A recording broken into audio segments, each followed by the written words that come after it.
तपोभूमि classes में मैं अवधेश भदौरिया आप सभी का स्वागत करता हूं। व्यापम ग्रुप 4 यानी सहायक ग्रेड 3 की परीक्षा 30 जुलाई पहली शिफ्ट गणित का एनालिसिस लेकर मैं आया हूं। इस लेक्चर में हम गणित के 11 सवालों को हल करेंगे जो कि 30 जुलाई की पहली शिफ्ट की परीक्षा में पूछे गए थे। इन सवालों के लिए मैं स्नेहा सिंघल जी और अजय आनंद जी का विशेष तौर पर धन्यवाद देना चाहूँगा। पहला सवाल यहाँ पर देखें। पहला सवाल कुछ नहीं है, ऐसा डेली एक सवाल आ रहा है। x का पद है और ये एक 5 बराबर 4/3। तो यहाँ पर क्या करना है, x को एक तरफ कर लेना है, बाकी सबको एक तरफ। तो -5 को उस तरफ ले गए, +5 हो गया। अब आपको क्या करना है, इसको हल कर लो। ये तो जोड़ ही लेंगे, ये हमने जोड़ लिया इस तरीके से 19/3 आ गया। फिर हमने कैंची का गुणा कर दिया, ये 3 का यहाँ गुणा हुआ, x का यहाँ गुणा हुआ, तो ये पद आ गया आपका 3 गुणा x + 3 और x गुणा 19। तो 3 गुणा x + 3 हो गया 3x - 9 और बराबर 19x। तो अब ये x को एक तरफ लेके आए तो 16x बराबर 9 आ गया। 16 को यहाँ पे पक्षांतर कर दिया, बटे में चला गया तो x बराबर 9/16 आ गया। तो दोस्तों बहुत ही सरल सवाल है। इस तरीके का सवाल आपका बिल्कुल गलत नहीं होना चाहिए। अब बढ़ते हैं दूसरे सवाल की ओर। देखो दूसरा सवाल आप अच्छे से पढ़ लो, बिल्कुल सेम पैटर्न पे कल भी एक सवाल पूछा गया था। ठीक है, एक रेलगाड़ी A से B तक 50 किलोमीटर प्रति घंटे और B से A तक 30 किलोमीटर प्रति घंटे से चलती है। इस यात्रा के दौरान रेलगाड़ी की औसत चाल बतानी है। देखो दोस्तों, चाल बराबर क्या होता है? चाल बराबर क्या होता है? दूरी बटे समय। तो औसत चाल कितनी हो जाएगी बताओ? औसत चाल, औसत बराबर क्या होता है? कोई भी चीज़ है उन सभी का जोड़, यानी कि टोटल दूरी, यानी जितनी भी दूरी है उन सारी दूरियों का जोड़ और जितना भी समय है उन सारे समय का जोड़। ठीक है, तो ये आपकी औसत चाल हो जाएगी।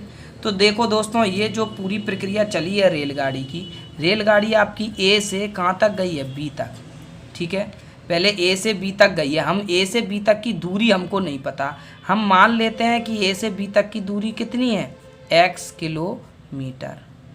ठीक है, तो A से B तक गया, किस स्पीड में गया? स्पीड है उसकी 50 किलोमीटर प्रति घंटा। और जब वो B से A तक लौटा तब किस स्पीड में लौटा? 30 किलोमीटर प्रति घंटा। आज आया 30 किलोमीटर प्रति घंटे से।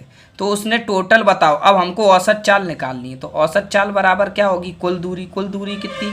x किलोमीटर गया, पूरी यात्रा के दौरान औसत चाल बतानी है। x किलोमीटर गया, x ही किलोमीटर वापस आया, तो कुल दूरी कितनी हो गई? 2x हो गई, x धन x। समय कितना लगा? जब वह 50 किलोमीटर की गति से गया होगा तब उसको अलग समय लगा होगा, जब वह 30 किलोमीटर की गति से गया होगा तो अलग समय लगा होगा। हमने मान लिया जाने में उसको t1 समय लगा और आने में उसको t2 समय लगा, तो बटे में क्या t1 धन t2 करेंगे। तो t1 निकाल लो आप। t1 कितना आएगा? जाने में उसको कितना समय? समय बराबर दूरी बटे चाल हो जाएगा। देखो समय को इधर पहुंचा दिया तो समय बराबर दूरी बटे चाल। तो t1 कितना आ जाएगा? दूरी कितनी है? x और चाल कितनी है? 50। t1 आ गया इतना। ऐसे ही t2 की वैल्यू क्या आ जाएगी? t2 आ जाएगा x दूरी और कितनी स्पीड से? 30 की स्पीड से। तो ये यहाँ पर पुट कर देंगे, हमको औसत चाल मिलाएगी। इस वैल्यू में पुट कर दो तो कितना आ जाएगा? 2 गुणा x की वैल्यू पता नहीं, x बटे x धन 50 बटे 50 धन x बटे 30। अब x कॉमन ले लो, कट जाएगा दोनों तरफ। 2x यहाँ नीचे x कॉमन लिया तो 1/50 धन 1/30। x से x कट गया तो कितना आ गया? 2 बटे 1/50 धन 30। तो कैसे लिख सकते हैं? 50 गुणा 30 और ये 30 धन 50, ये आ जाएगा। इसको हल कर लिया हमने। अब ये ऊपर चला जाएगा आपका, ये तो सभी बच्चे जानते होंगे। 2 गुणा 50 गुणा 30 बटे 30 धन 50। यहीं से एक फॉर्मूला भी बन जाता है, क्या कि अगर कभी भी आने और जाने की स्पीड हमको पता है तो औसत चाल होगी 2ab बटे a + b, जहाँ a जाने की चाल और b आने की चाल है। यही तो बना, देखो 2 गुणा 50 गुणा 30 बटे 30 धन 50। तो यहीं से अब हम हल कर लेते हैं, कितना आ जाएगा हमारा? यहाँ पे हल कर देते हैं।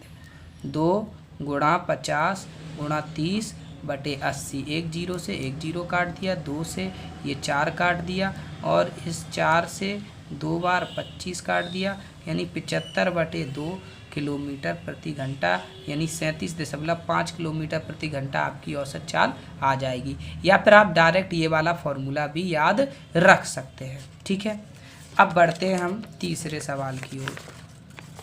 तीसरा सवाल है, एक टोकरी में 1 दर्जन सेब हैं जिनमें 1/3 सेब खराब हो जाते हैं। यदि टोकरी में से 3 सेब निकाले जाते हैं तो उनके सही होने की क्या प्रायिकता है। प्रायिकता का फॉर्मूला हम पहले ही देख चुके हैं। क्या होता है प्रायिकता का फॉर्मूला? फॉर्मूला होता है प्रायिकता बराबर अभीष्ट परिणाम बटे कुल परिणाम, यानी अभीष्ट यानी जितने हमको चाहिए और कुल यानी कि जौन से हमारे टोटल परिणाम कितने हो सकते हैं। तो दोस्तों टोटल परिणाम कितने हो सकते हैं? टोटल सेब कितने हैं आपके? 1 दर्जन, यानी कितने हैं? 12 सेब। 12 में से 3 सेब हमको चयन करने। कितने सेबों का चयन करना है? 3 का। तो ये तो कुल परिणाम हो जाएंगे। तो वो कितने तरीके से कर सकते हैं? 12C3।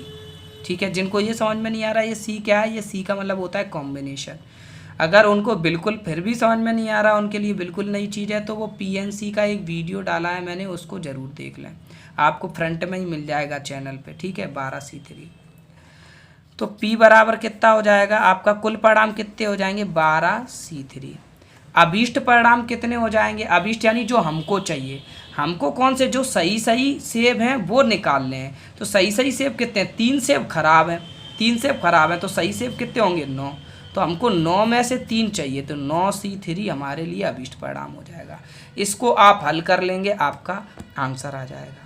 कोई बहुत कठिन ये सवाल नहीं है, इसको हल आप कर लें। ठीक है, जिनसे नहीं बन रहा हो इसको हल कैसे करते हैं वो PNC का लेक्चर ज़रूर देख लें। मैंने कम्युनिटी पे भी शेयर कर दिया है और नीचे डिस्क्रिप्शन में लिंक भी दे दूंगा।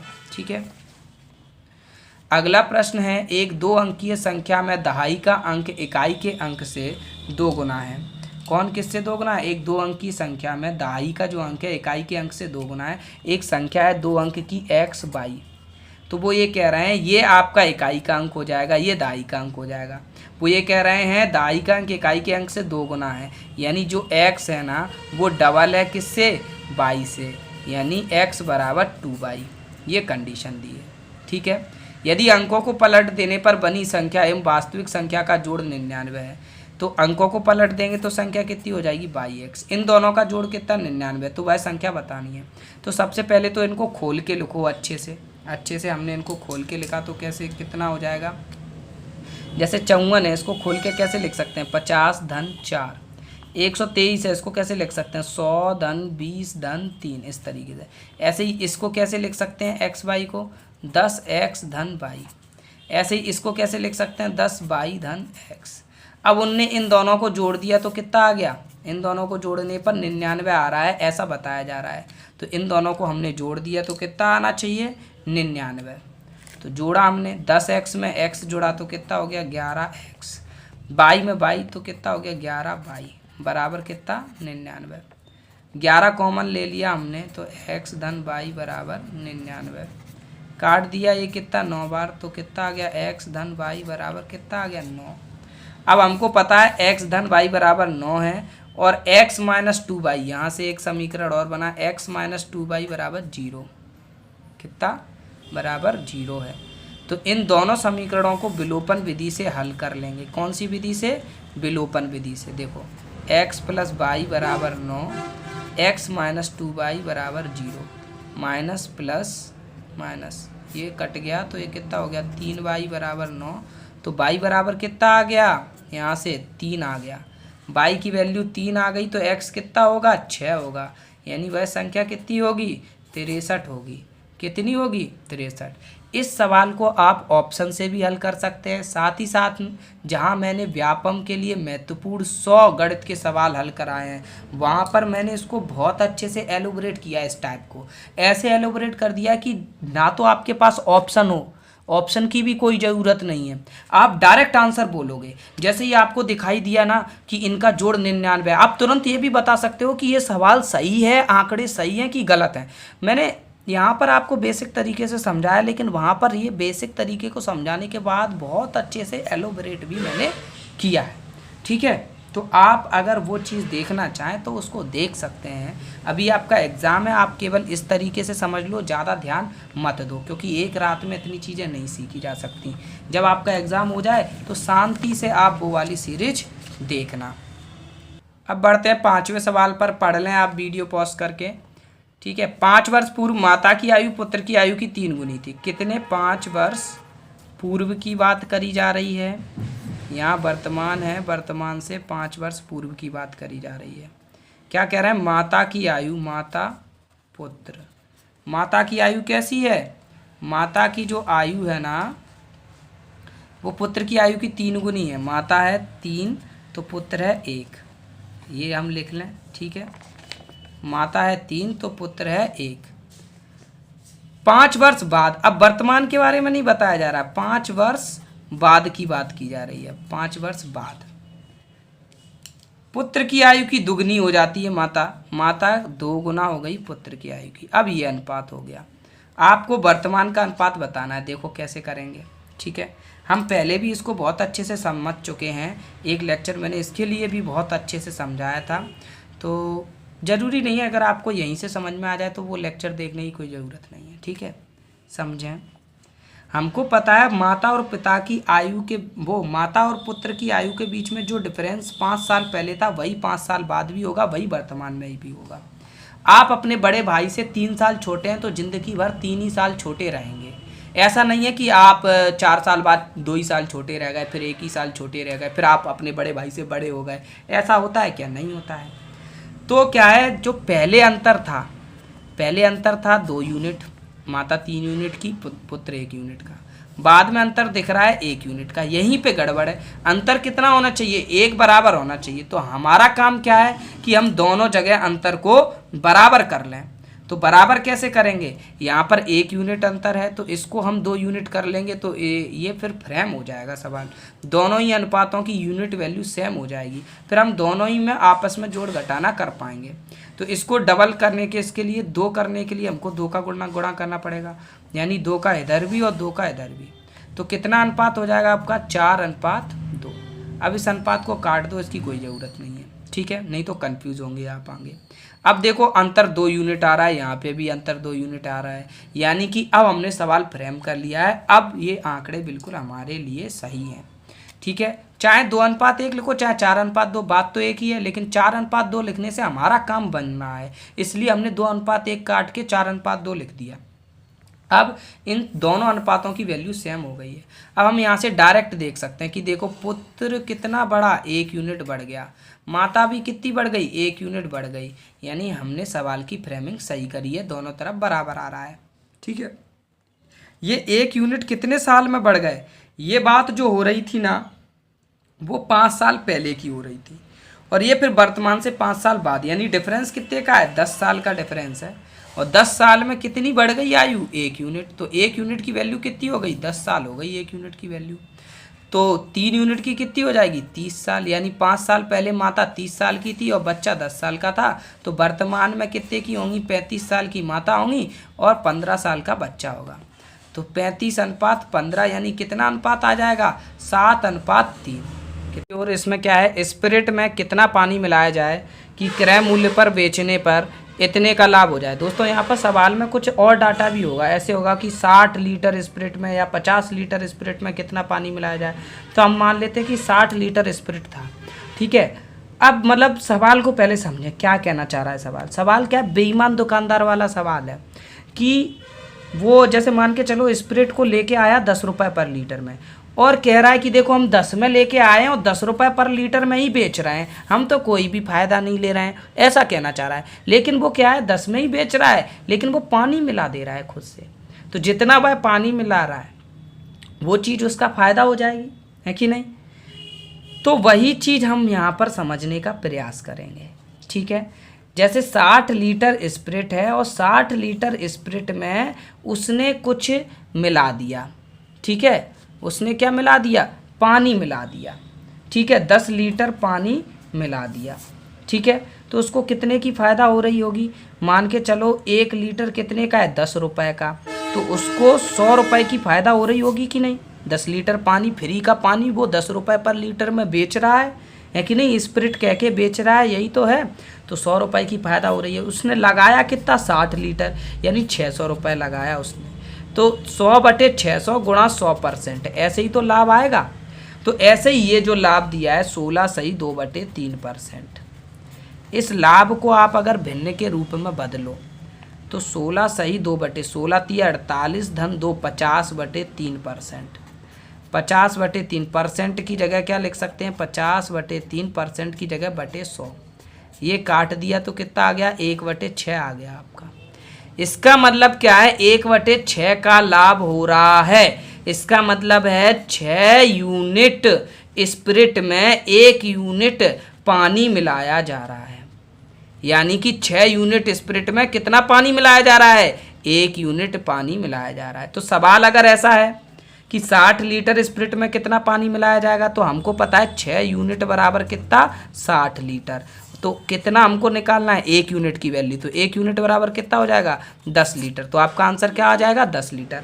मान के चलो 60 यूनिट 60 लीटर नहीं है, अगर यहाँ पर डाटा दे दिया जाए कि 50 लीटर, 50 लीटर स्पिरिट में कितना पानी मिलाया जाए कि इतना लाभ हो जाए। तो लाभ को हम पहले भिन्न में लिखा 1/6। इसका मतलब है 6 यूनिट है स्पिरिट और उसमें 1 यूनिट मिलाया जा रहा है पानी, ठीक है। तो 6 यूनिट बराबर कितना हो जाएगा, 50 लीटर। तो 1 यूनिट बराबर कितना हो जाएगा, 50/6 लीटर, यानी इतना पानी मिलाया गया। अगर सवाल में ऐसे आ जाता कि टोटल मिश्रण दिया रहता, टोटल मिश्रण 50 लीटर है, तो बताएं कि कितना पानी है उसमें। तो टोटल मिश्रण कितना हो जाएगा, 6 यूनिट आपकी स्पिरिट, 1 यूनिट पानी, तो 7 यूनिट हो जाएगा टोटल मिश्रण। तो 7 यूनिट बराबर 50 लीटर। आपको 1 यूनिट की वैल्यू निकालनी है, वहाँ से भी निकाल सकते हैं। कुछ भी पूछा जाए उसको हम हल कर पाएंगे। तो अगले सवाल की ओर दोस्तों, वीडियो काफ़ी लंबा जा रहा है और ये आयु अनुपात के सवाल हम पहले एक लेक्चर भी डाल चुके हैं और इस लेक्चर में भी एक और सवाल समझा चुके हैं, तो आप लोग कर लीजिएगा इसको। फिर भी नहीं आए तो आप नीचे कमेंट में बता दीजिएगा, ठीक है। ये पिता पुत्र की आयु का एक सवाल आया, डेली 2 आयु का सवाल आ रहा है। एक देखो कितना रद्दी सवाल, 5 सही 3/5 कितना होगा, तो 5 गुणा 5 25 और उसमें 3 जोड़ दिया जाता है, 3 और बटे में 5 लिख दिया जाता है, तो कितना आ गया 28/5 होगा, ठीक है। अगर और दशमलव में वैल्यू पूछी हो तो भाग भी दे देना। ऐसा सवाल भी डेली आ रहा है। ये संख्या लिखिए कितने स्थानों तक दशमलव रहेगा। तो कुछ नहीं है दोस्तों, पहले हमको इसको इस तरीके में तोड़ना है, 75 375 बटे 25 गुणा 100। पहले आप 25 का भाग दे दो, इसमें जितनी बार भी जा रहा है वो आप निकाल लीजिएगा। अब आप इसमें 25 से भाग दे लेते हैं, ठीक है। तो मैंने यहाँ पर ये देखो भाग दे लिया है, ठीक है। तो 305 आ गया, तो यहाँ से ऐसे कट कर दिया, 305 तो बराबर कितना आ गया, 305/100 बराबर कितना आ गया, 3.05। 2 अंक बाद दशमलव लग जाएगा, यानी कितने अंक बाद कितने अंक तक दशमलव लग जाएगा, 2 अंक बाद। उसके बाद तो सब 0 0 0 हो जाएंगे। तो यही 2 हमारा क्या आ जाएगा, 2 हमारा आंसर हो जाएगा। यही पूछा कितने स्थानों तक दशमलव रहेगा, तो 2 स्थान के बाद तक, ठीक है। तो हमारा आंसर कितना हो जाएगा, 2 हो जाएगा। तो उम्मीद है दोस्तों ये आपको समझ में आ गया होगा। आप में से कुछ बच्चे कमेंट कर रहे हैं, सर आपको जोड़ घटाना नहीं आ रहा है, आप बहुत टाइम लगाते हो। तो भैया ये जोड़ घटाने का ही सवाल है, ठीक है, और बिल्कुल भोले बच्चों के लिए लेक्चर बनाया जा रहा है, ठीक है। आप स्मार्ट हो, जल्दी जोड़ घटाना कर ले तो जल्दी करो, लेकिन मैं तो आपको यही सजेस्ट करूंगा, आपके पास कैलकुलेटर नहीं रहेगा वहाँ पे, आप अपने जोड़ घटाने को बड़ा आराम से करें। आपके पास पर्याप्त समय है, ये सवाल देख लो, ये सवाल देख लो, और भी सवाल देख लो। अभी आगे आयत के क्षेत्रफल वगैरह के सवाल हैं, सारे सवाल आपके जोड़ घटाना पर ही डिपेंड है। जैसे ये रहा 10वां सवाल, आयत की लंबाई दी है और चौड़ाई दी है, आपको क्या है, आयत का क्षेत्रफल बताना है। तो भैया ये फॉर्मूला तो सब लोग जानते हैं ना, कि क्षेत्रफल बराबर क्या होता है, लंबाई गुणा चौड़ाई। कौन नहीं जानता है, ठीक है। तो वही बस अब आपको क्या है, ये कैलकुलेशन आपकी होनी चाहिए। यही पूछ रहे हैं जोड़ घटाना, और वही आप जल्दबाजी में करोगे तो गलती हो जाएंगी, है कि नहीं। तो लंबाई आपकी दी है 39 सही 1/3।